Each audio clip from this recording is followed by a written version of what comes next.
अस्सलाम वालेकुम dear student, कैसे हैं आप? ठीक है, उम्मीद है आप सब खैरियत से होंगे। जैसे कि आपको मालूम है कि ब्रांचेस ऑफ केमिस्ट्री को हम स्टडी कर रहे हैं।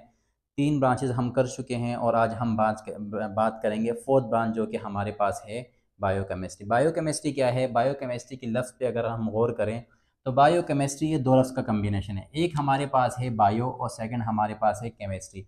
बायो का क्या मतलब होता है? बायो मीन्स लिविंग थिंग्स या ऑर्गेनिज्म, और केमिस्ट्री का मतलब होता है केमिकल रिएशंस। तो इसका क्या मतलब हुआ केमिकल रिएक्शन? यानी वो तमाम केमिकल रिएक्शन जो एक जानदार के बॉडी के अंदर होंगे उसे हम क्या कहेंगे? उसे हम बायोकेमिस्ट्री कहेंगे। अगर आसान अल्फाजों में आप इसे समझे तो बायोकेमिस्ट्री क्या है? All the chemical reactions, all the chemical reactions takes place inside the living organism is called biochemistry. कि वो तमाम रिएक्शन जो एक जानदार के बॉडी के अंदर होते हैं उसे हम क्या कहते हैं? उसे उसकी स्टडी को हम क्या कहते हैं? उसकी स्टडी को हम बायोकेमिस्ट्री कहते हैं। ये तो एक आसान सी सिंपल सी डिफिनेशन है इसकी।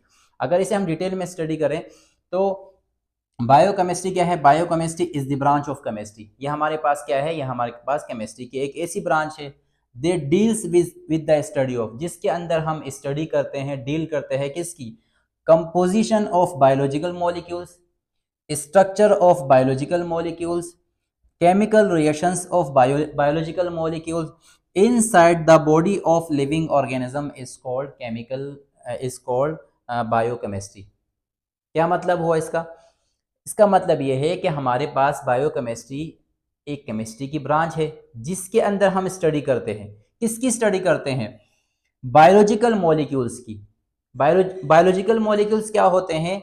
बायोलॉजिकल मॉलिक्यूल्स वो मॉलिक्यूल्स होते हैं जो एक जानदार के बॉडी के अंदर पाए जाते हैं, उसे हम क्या कहते हैं? Biological molecules. वो जानदार चाहे एनिमल्स हो या प्लांट्स हो। बात समझ में आ रही है? तो बायो का मतलब लिविंग थिंग्स, सही है। मॉलिक्यूल्स का मतलब क्या है? यानी वो मॉलिक्यूल्स, सही है। बायोलॉजिकल मॉलिक्यूल्स का मतलब होगा वो मॉलिक्यूल्स जो एक जानदार के बॉडी के अंदर पाए जाते हैं। उसकी कंपोजिशन को हम किसके अंदर स्टडी करते हैं? बायोकेमिस्ट्री के अंदर स्टडी करते हैं। ठीक है, क्योंकि देखिए केमिस्ट्री है, केमिस्ट्री के अंदर मैंने आपको समझाया था कि हम क्या पढ़ते हैं? हम किसी भी मैटर की कंपोजिशन, स्ट्रक्चर, सही है, प्रॉपर्टीज, केमिकल रिएक्शंस वगैरह को स्टडी करते हैं। अब यहाँ केमिस्ट्री किसके साथ आई है? बायो के साथ।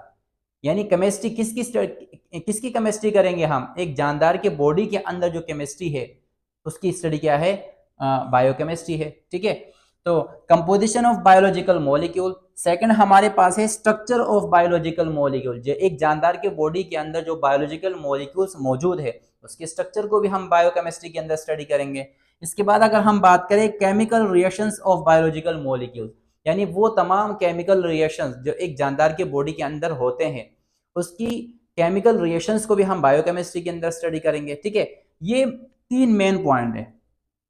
ठीक है, पहले क्या है? Composition of biological molecule. Second हमारे पास है structure of biological molecule. Third हमारे पास है chemical reactions of biological molecule inside the body of living organism is called biochemistry. बात समझ में आ रही है? इसके अलावा इसकी एग्जांपल की अगर हम बात करें तो हमारे पास देखिए जानदार के बॉडी के अंदर कार्बोहाइड्रेट्स होते हैं, प्रोटीन्स होते हैं, लिपिड्स होते हैं, फैट्स वगैरह होते हैं। ठीक है, इसके अलावा बायोकेमिस्ट्री के अंदर हम किसको स्टडी करते हैं? How living things obtain energy from food. और एक जानदार फूड से अपनी एनर्जी को किस तरह ऑब्टेन करता है, किस तरह हासिल करता है, उसकी स्टडी भी हम किस में करते हैं? बायोकेमिस्ट्री के अंदर करते हैं। अब हम बात कर लेते हैं कंपोजिशन ऑफ बायोलॉजिकल मॉलिक्यूल। देखिए मेरे पास एक मॉलिक्यूल है कार्बोहाइड्रेट, सही है। कार्बोहाइड्रेट वैसे मैंने ग्लूकोज को ले लिया। आपको पता है ग्लूकोज क्या होता है? C6, इसका फॉर्मूला होता है C6H12O6। ठीक है, एक जानदार के बॉडी के अंदर ग्लूकोज पाया जाता है। ठीक है, हम डिफरेंट टाइप के फ्रूट्स जो फ्रूट्स वगैरह हम जो है ना फूड लेते हैं, सही है। हम अपनी जो ग़िज़ा लेते हैं उसके अंदर ग्लूकोज तो होता है। ठीक है, अब वो जो ग्लूकोज है एक जानदार के बॉडी के अंदर जाता है। अगर हम उस ग्लूकोज की स्ट्रक्चर की, कंपोजिशन की अगर हम बात करें तो ग्लूकोज की कंपोजिशन क्या होगी? हमारे पास देखिए इसके अंदर कार्बन कितने मौजूद है? 6 कार्बन है। ठीक है, इसकी कंपोजिशन की हम बात करें, कंपोजिशन मैंने आपको समझाया था कि एक मैटर कितने एटम, किन किन एलिमेंट, सही है, किन किन चीजों से मिलकर बना हुआ होता है। यहाँ पर हम बायोलॉजिकल मॉलिक्यूल्स की बात कर रहे हैं। ठीक है, जो एक जानदार के बॉडी के अंदर पाए जाते हैं उसकी कंपोजिशन की अगर हम बात करें तो देखिए इसकी कंपोजिशन क्या है? 6 कार्बन है, C6H12O6 इसका फॉर्मूला है। ठीक है, अब देखें इसकी अगर कंपोजिशन की अगर हम बात करें, कार्बन इसके अंदर 6 है, ठीक है। हाइड्रोजन की अगर हम बात करें वो 12 है, सही है।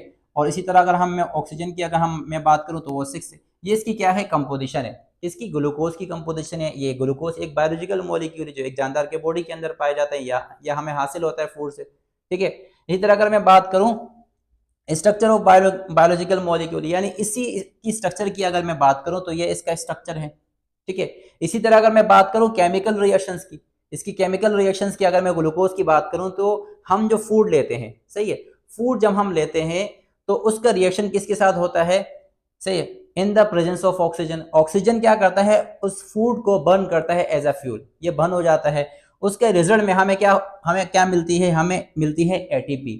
इसे कहते हैं एडोनिसिन ट्राइफॉस्फेट। ये क्या है, in the form of ATP. जो हमें एनर्जी मिलती है एक जानदार की बॉडी को जो एनर्जी मिलती है वो किस फॉर्म में मिलती है, वो एटीपी के फॉर्म में मिलती है। बात समझ में आ रही है।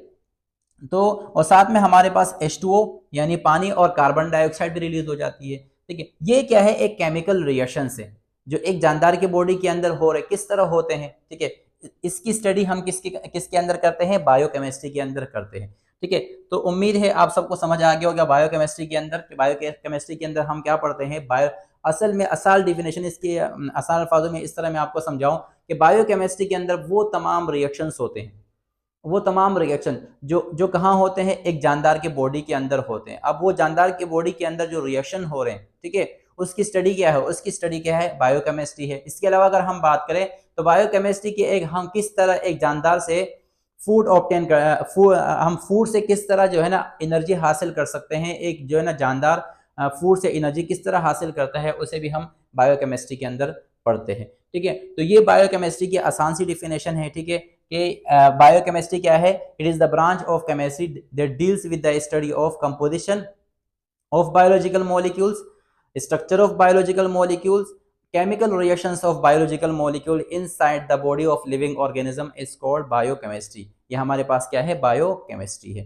तो उम्मीद है आपको समझ आ गया होगा बायोकेमिस्ट्री के अंदर आसान सी डिफिनेशन है, ठीक है। और उम्मीद है आपका कॉन्सेप्ट भी क्लियर हो गया होगा, ठीक है। अगर आपको इसका कॉन्सेप्ट क्लियर हो चुका है तो आपने इसे अच्छी तरीके से याद कर लेना है, और याद करने के बाद आप इसे 2 से 3 मरतबा लिख ले ताकि आपको इजीली याद हो जाए, इजीली अच्छी तरीके से क्या हो जाए, आपके माइंड के अंदर बैठ जाए। मैंने आपको पहले भी कहा था कि जब भी आप याद कर ले तो उसके याद करने के बाद आप उस चीज़ को 2 से 3 मरतबा लिख लिया करें, तो ये अच्छी तरह आपको क्या हो जाएगा, याद हो जाएगा, ठीक है।